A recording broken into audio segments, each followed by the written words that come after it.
일단 각오가 새롭습니다. 제가 대표가 된 지 한 8개월, 10개월쯤 된 것 같습니다. 이번 후보로 선출돼서 처음에 다졌던 각오가 좀 새로워졌습니다. 뭐 당원들의 지지도 뜨거운 마음으로 받았습니다. 그리고 또 저희 당 그리고 제가 이번 대통령 선거를 통해서 이 사회에 대해서 하고 싶은 말, 그리고 이 사회가 어느 방향으로 나아가는 것이 국민 모두에게 바른 방향인가, 이런 문제에 대해서 굉장히 심각하게 고민하고 결단하고 그리고 실천해야 되겠다, 이렇게 생각하게 됐습니다. 어떻게 보면은 그 사회 속에서 변화 속에서만 사회의 어떤 발전 방향을 갖다가 읽어낼 줄 아는 그런 지형에 저희가 있었다고 생각합니다. 그래서 변화에 대해서 일찍 저희는 이해했다고 생각합니다. 그리고 나아가야 될 이 변화가 어떤 방향으로 갈 것인가, 이런 문제에 대해서도 저희들 나름대로의 어떤 관점이 있었다고 생각합니다. 가장 핵심적인 것은 국민 공통성을 만들고 지키고 국민 공통의 국가.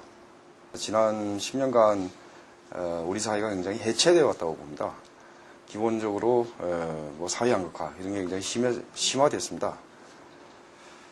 그리고 그 결과 어떤 국민 공통성이 사라져버렸다, 이렇게 생각합니다. 그래서 앞으로 국가는 국민 공통성을 만들어야 되고 형성해야 되고 보장해야 되고 또 그런 국민 공통의 국가가 돼야 된다고 생각합니다. 우리가 수립하고자 하는 사회적 공화국, 헌법 개정을 통해서 적극적인 복지의 의무를 국가가 지도록 하는 사회적 공화국, 그것이 바로 그런 공통의 국가 수립을 위한 프로젝트라고 생각합니다. 예, 공화주의라는 것은 이념입니다. 그리고 공화국은 그 이념에 입각해서 수립된 국가체제입니다. 그래서 그것은 어떤 큰 차이가 없다고 생각하시면 될 겁니다. 하나는 어떤 정치 사상, 그리고 하나는 국가체제이다. 공화국, 근대 공화국이라는 것은 공화주의 입각에서 수립이 됐습니다. 그것은 18세기에 정치 철학을 일컬을 때 우리가 공화주의라고 얘기를 합니다. 프랑스 혁명의 정치 철학을 공화주의라고 얘기합니다. 루소나 칸트를 대표적인 사상가로 얘기를 합니다. 그런데 제가 이제 공화주의라는 말을 이제 새삼 달리 새로 꺼내게 된 것은 우리나라가 민주화 운동을 했습니다. 그리고 민주주의가 됐습니다. 그러나 이 민주주의의 어떤 부족한 부분이 있다고 저는 생각하게 됐습니다. 헌법 제1조 1항에 보면은 대한민국은 민주공화국이라고 되어 있습니다.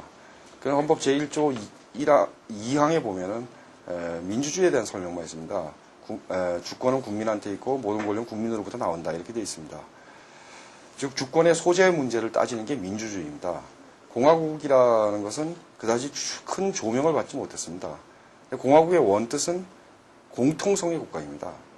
모든 사람이 공통된 기초 위에 서 있는 국가입니다. 그런 종류의 어떤 공화국은 한국에 수립되지 못했다고 생각합니다. 그렇다고 해서 박정희식의 공통성, 그거는 저희는 아니라고 생각합니다. 그것은 억압적인 공통성입니다. 그러나 차이가 존중이 되고, 그리고 이 민주화 운동의 성과인 독립, 주체성, 자유, 이런 것들이 보장이 되는, 그러나 국민 전체가 공통적인 기초에 서는 것, 그것이 제 생각에는 공화국이고, 그런 공화국은 사회적이어야 된다고 생각하게 됐습니다. 제가 사회적이라고 읽고 붙였던 이유, 즉 사회적 공화국을 건설하겠다라고 주장하는 이유는, 다른 모든 부분에서 저희 모든 국민들은 어떤 자유민주주의적인 공통성을 가지고 있다고 봅니다. 물론 그 사각지대는 있습니다. 소수자의 인권 문제라든지 등등 이런 사각지대는 있지만 대개의 국민들이 공통성을 가지고 있습니다. 그러나 사회적인 문제로 들어가자 그러면은 공통의 복지 기반이 없다는 것입니다. 지나치게 심각한 정도의 사회 양극화가 일어나 있고 공통의 복지 기반이 없다. 또 이 공통성이란 무엇이냐면요, 어떤 등질성 혹은 수평성이 아닙니다. 국민 모두가 좀 잘 사는 사람이 있을 수도 있고 좀 더 많이 배운 사람이 있을 수도 있지만 어느 정도 살고 어느 정도는 배워야 된다는 겁니다. 그래야 국민 주권자로서 국가에 참여할 수 있다는 것입니다. 참여정부가 5년째입니다. 그리고 이 정부의 기본적인 어떤 국정 시책이 참여였습니다. 이데올로기 그 자체가 참여였습니다. 그럼에도 불구하고 국민의 참여는 굉장히 저조합니다. 참여하는 국민들은 대개는 신문 열심히 보는 그런 25%만 참여합니다. 나머지 75%는 별 정치에 관심이 없습니다. 그렇죠. 정치라기보다 국가 공동체 자체에 대해서 별로 관심이 없습니다. 그리고 사회면에 일어나는 일들은 국가 공통성에 대한 관심과 동떨어진 일입니다. 매우 개인적인 일탈이라든지 아니면 집단적인 어떤 이기성이라든지 이런 것들입니다. 이렇게 본다 그러면 공통성의 수립은 굉장히 이 시대에서 반드시 이루어야 되는 것이다. 그리고 저희는 특히 거기에서 사회복지에 있어서의 공통성을 주장한다는 것입니다. 사회적 공화주의를 할 때 사회적이라 하면 국민 모두가 그런 공통의 사회복지 기반 위에 서야 된다.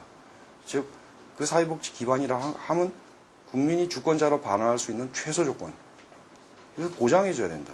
최소한의 물질적인 조건뿐만 아니라 나아가서 교육과 문화의 문제, 이런 것까지 국가가 적극적으로 형성하고 보장해 줄 때에만 민주주의가 발전할 수 있다는 겁니다. 민주주의는 평등의 논리입니다.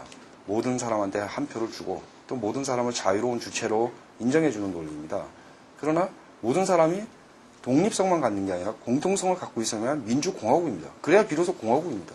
우리 국민이 지금 공통성을 가지고 있지 않습니다. 한쪽에 노숙자가 있는가 하면은, 그리고 그 노숙자한테는 하루의 빵이 중요하지 국가 공동체가 중요하지 않을 겁니다. 어쩔 수 없는 상태에 놓여 있다는 것입니다. 그래서 저희가 이제 복지를 강조한다는 점에서 사회적이라는 문제를 이제 꺼낸 거고요. 이때 사회적이라 하면 정치적, 경제적 이런 것과 대비되는 말입니다. 뭐 공화국이 당연히 경제적 공화국에서는 없을 거고요. 그러나 정치적 공화국, 이것은 지금까지의 공화국입니다. 즉 사회복지에 대해서 신경 안 쓰는 공화국, 그것이 정치적 공화국입니다. 그것은 단순히 민주주의의 동호 반복에 지나지 않습니다. 그러나 저희는 민주주의가 잘 되기 위해서는 복지 기반을 국가가 형성해 줘야 된다.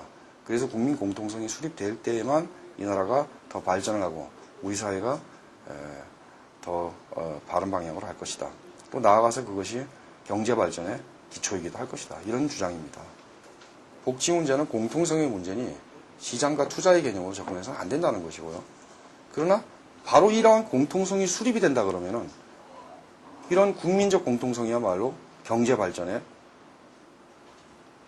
디딤돌이고 전제이고 기초 조건이라는 얘기입니다. 이거 없이는 한국 경제가 발전할 수 없다는 얘기입니다. 그래서 저는 선택적인 복지가 아니라 보편적인 복지제도를 마련을 하고 또 대대적으로 노동 투자를 해야 된다고 생각합니다. 토건에 투자하는 것도 아니고 운하를 파는 것도 답이 아니고 또 선진 통상 경제를 주장을 하는데 유시민 장관 같은 경우에 이렇게 물류 유통만 갖고 먹고 살 수 있는 것도 아니고 한국은 지금까지 노동을 중심으로 해서 발전해 왔습니다. 그러나 이 노동이 굉장히 이제 낙후합니다. 질적으로 높은 노동력이 아니라는 거죠. 전 세계적으로 볼 때. 선진국 수준을 금융이 따라잡을 수 있는 것도 아니고 이 선진화 이데올로기의 맹점은 다른 모든 것을 금융이라든지 이런 걸 선진화하면 따라잡을 수 있을 것이라 생각하는데 노동 능력이나 과학기술이 그렇지 못합니다. 한국이. 그러면 선투자해야 될 것은 바로 인간에 대한 투자라는 겁니다.